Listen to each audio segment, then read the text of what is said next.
Hi guys, welcome to part 2 of my ownership review of this bike. So in this part I'll be telling you about some observations, some key observations which I have made by riding this bike for more than 21,000 kilometers. The first thing which I would like to tell you is regarding these mirrors. These mirrors are they vibrate a lot because it's a long thin handle here. If you put bar end mirrors, they would vibrate much lesser. And the problem with this mirror is when you are riding in the night and on the highway, it would be a very big problem because they keep vibrating and you can't estimate the gap between you and the person riding behind you. So that's a very big problem on the bike. So that problem can be rectified by changing to bar end mirrors. So I think that would solve that problem.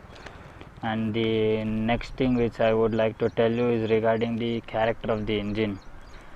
So this engine is air cooled and it's a single cylinder engine, so it tends to heat up a lot, and the only reason why you won't feel much of a heat is because the distance between the foot peg and the engine is more than the distance between the foot peg and the engine on other sport bikes. They will be much closer to the engine on the sport bikes, but this one there's a pretty fair distance, so that's the reason why you won't feel too much of a heat. But definitely it heats up a lot, and performance changes it varies according to the temperature. Sometimes it performs very well and doesn't vibrate at all. Sometimes as soon as you start, it just starts vibrating. That's something which I've observed on this bike. Although vibrations can be cut down, but it still stays there and it won't go away completely. And the next thing which I would like to tell you is regarding the general structure of the bike itself. This bike is almost 7 foot long. See, you can see the distance here.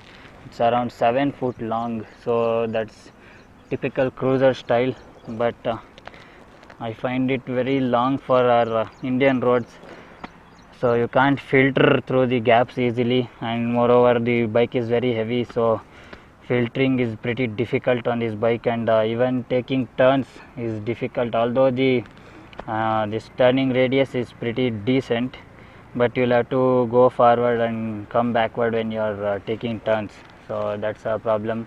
And when your bike is on an incline like this, so if you can see it from here, it's on a slight incline, it's facing downward, so it will be a problem for you to pull the bike back because of the heavy weight of the bike.